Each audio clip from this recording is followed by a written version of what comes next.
तपाईहरु बाख्रालाई गाली गर्दा कसरी गाली गर्नुहुन्छ? हाम्रोतिर चाहिँ खोक्पा भन्ने छ।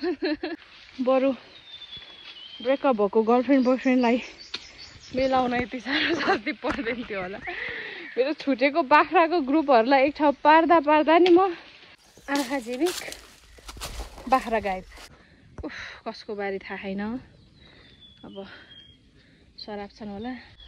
हेलो नमस्ते सबैजनालाई स्वागत छ मेरो बाख्रा गोठालो गर्ने भिडियोमा।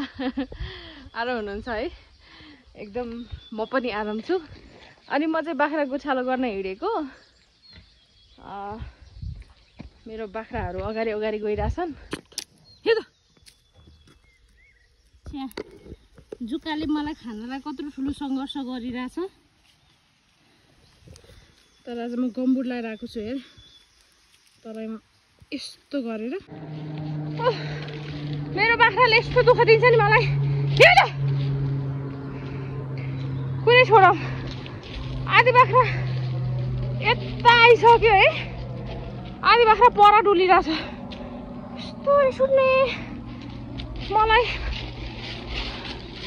आधी मासु त यिनीहरूले खाइसक्यो।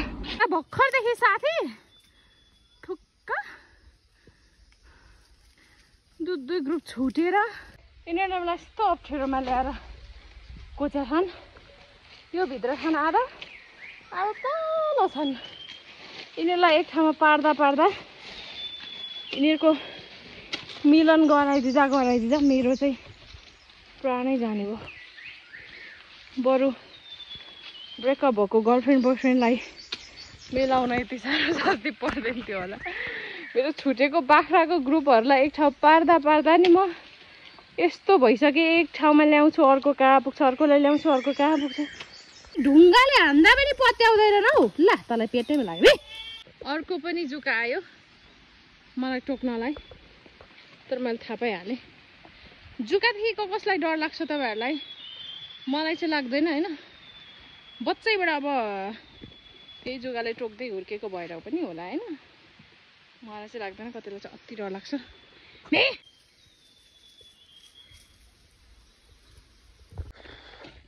एकदम गर्मी भइरहेछ। म यहाँको धारा चाहिँ यस्तो छ हेर्नुहोस्। खासमा मलाई तिर्खा चाहिँ लागेको छैन। गर्मी भएर मुख दम भइरहेको थियो। तर मलाई थाहा थियो धारा यस्तो छ भनेर तपाईँलाई देखाउनलाई हो। यो चाहिँ एकदम पुरानो धारा हो। पहिला हामी घाँस दाउरा गर्दा यहाँ पानी खान्थ्यौँ। पछि अब यहाँको अङ्कलहरू पनि बसाइसक्नुभयो। त्यस पछाडि अन्त्य घर बनाउनु भयो। त्यस पछाडि यो धारा प्रयोगविहीन भएर यतिकै गयो। पछि नयाँ बनाएन। यहाँ बस्न त पाएकै छैन। अर्को आइहाल्यो। यस्तो माथि आएको छु। मेरो बाख्राहरू तल छन्। भन्नु अहिले चाहिँ छुट्या छैनन्। तर यिनीहरूले मलाई यति धेरै कुरा छन्। कुरै छोडाउँ। बेला गोड्नु पनि पर्छ। नत्र कहाँ छुट्छन् थाहा पत्तै हुँदैन नि त। 20वटा भन्दा माथि छन्, 30वटा भन्दा तल छन् भन्ने चाहिँ थाहा छ। तर कति छन्? 1 2 3 4 5 6 7 8 9 10 11 12 13 14 15 16 17 18 19 20 21 22 23 24 25 26 27 28 29 ला 30वटा त छन् कि क्या हो। म चाहिँ कति बजे आएको भने ठ्याक्कै 8:30मा आएको। 3 घन्टा चढाउनु पर्ने हुन्छ। 9:30 10:30 11:30 11:30सम्म चराउनु पर्ने हुन्छ। अब चराउन पाए त दिनभरि चराउँदा पनि ठिकै हो होइन। फेरि अरू पनि काम गर्नुपर्छ। वस्तु पनि चढाउनुपर्छ। त्यस्तो छ कुरो। म चाहिँ रुखको सिमल खोजिरहेको छु। किनकि अत्याधिक मात्रामा गर्मी भयो मलाई। घाम त चर्को त लागेको छैन। तर बाख्राले एकदम कुदायो नि त। खरै मेरो फोन हरायो कि बाख्रा खेदाउन हिँडेको कुद्दै आएको थिएँ। यहाँ गाउँबारीमा गोजीबाट फुत्तै झरेछ। अनि खोज्दै आएको ठ्याक्कै भेटाएँ। अब जङ्गलतिर चाहिँ यही हो। एउटा राम्रो पक्ष पनि छ। अब सहर बजारमा भने फोन हराएको 1 मिनेटमा 1 सेकेन्डमा गायब हुन सक्छ होइन। फिर्ता दिँदैन तर यहाँ कोही छैन नि त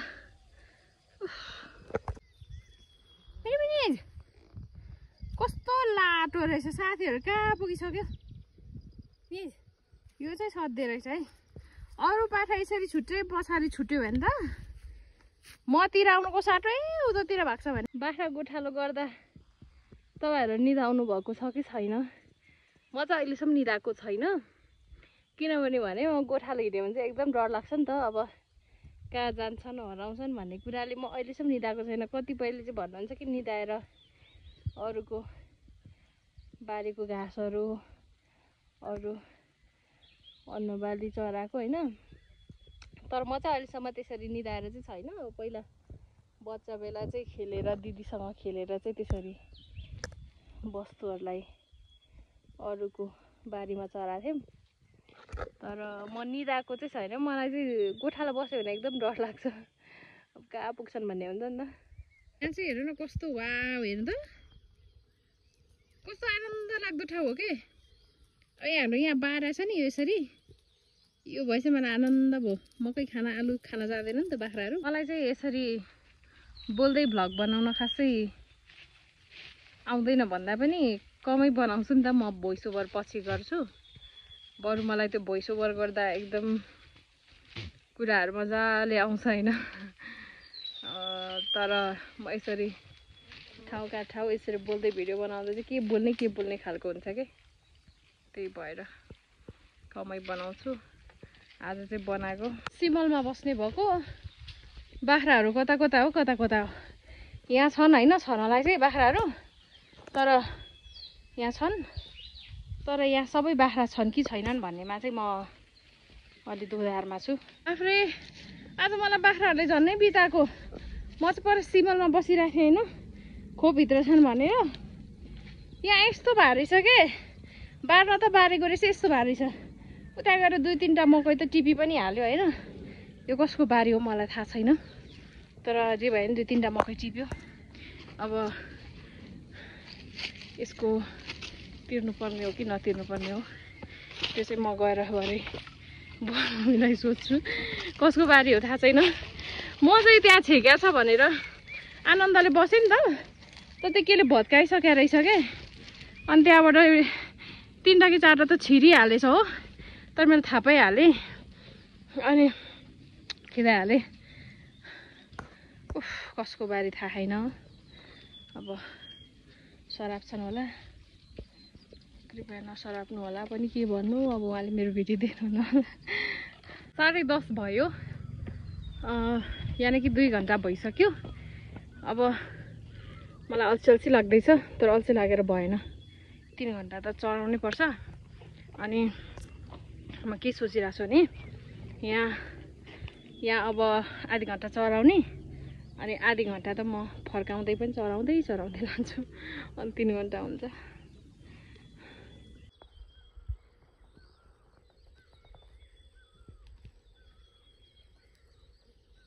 मलाई चाहिँ गोठालोमा बस्दा एउटा कुरा चाहिँ आफैलाई पनि कहिले हाँस उठ्छ कि सुरुमा मैले जहाँबाट सुरु गरेँ नि एउटा लट्ठी बोक्न घरबाट या त गोठबाट त्यो लट्ठी नै फिर्ता लैजानुपर्छ कि मलाई बिचतिर लट्ठी चेन्ज गर्यो भने मलाई एकदम के भयो टाइपको हुन्छ नि लाग्छ कि अनि यो लट्ठी मैले घरैबाट ल्याएको हो होइन अनि यो लट्ठी अहिले पनि बोकिरहेको छु कतै छोड्यो भने पनि मलाई त्यही लिन जान मन लाग्छ कि यो के भन्छ यसलाई यो के कस्तो खालको बानी हो तपाईँहरूको छ कि नै छैन होला है यस्तो खुरापाती बानी त मेरो बाख्राहरू कुदेको देखेर नि मलाई यस्तो भइसक्यो भने म यहाँ शीतलमा बसिरहेको छु उनीहरू पर पुगिसक्यो अब यहाँ बस्न मिल्यो त मिलेन नि त होइन कमसेकम मेरो गोठालो हामीलाई हेर्ने मान्छे सुतिरहेछ बसिरहेछ रेस्ट गरिरहेछ शीतलमा बसिरहेछ भनेपछि त कमसेकम एकछिन बस्दिनु नि कति कुदेको हेर्नु त त्यो पर पुगिसक्यो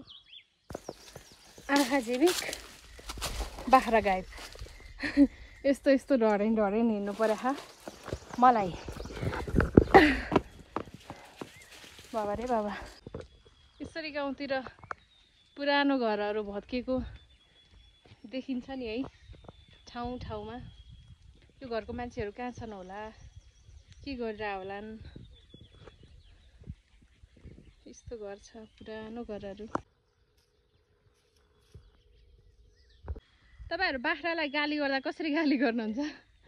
हाम्रोतिर चाहिँ खोक्पा भन्ने छ। मी खोक्पा भनेर गाली गर्ने हो के? अनि के भनेर गाली गर्नुहुन्छ कमेन्टमा भन्नुहोस् ल। यो बाख्रो चाहिँ ऊ त्यो माथि छुटेछ हैन, अनि मैले यसैगरी बोलाएको झुक्काएर। चाहिँ बाख्रा अब घर लाने बेला भयो, 11:30 ठ्याक्कै भयो। अब चराउँदै लग्यो भने 45 12 बज्छ होला।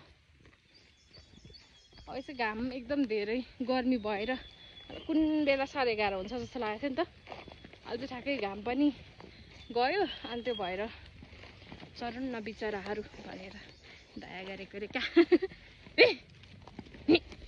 कस्तो नटेर्नेहरू छन् भने नि बाख्रा, कुनै बाख्राहरू त ढुङ्गाले हानेपछि भाग्छ नि हैन। ढुङ्गाले हानेपछि भाग्दैन, छेउमै जानुपर्छ के, त्यही हो मेन प्रब्लम भनेको। तँलाई ल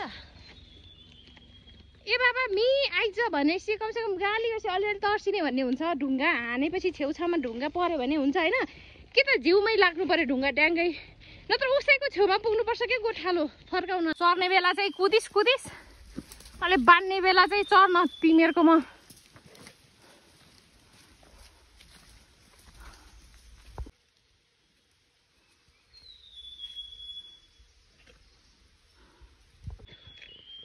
बिहेको जन्ती हिँडे जस्तै हिँडिरहेछन् बाख्राहरू।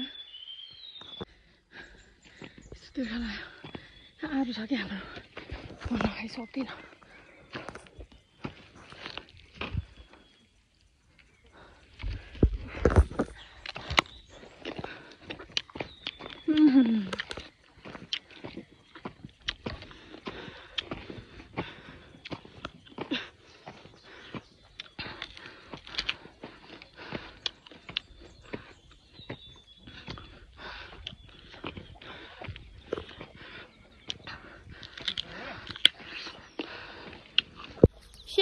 Shaken.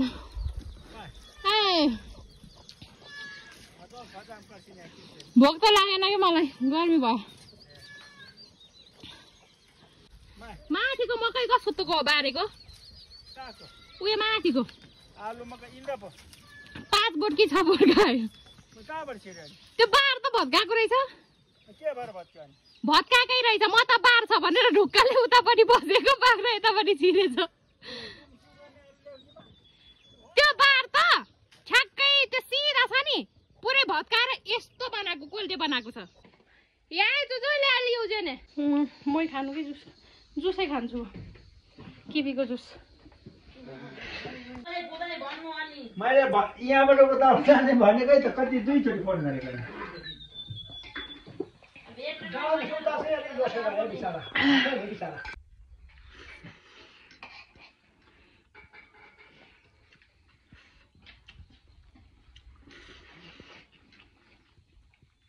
घडीको काम गर्ने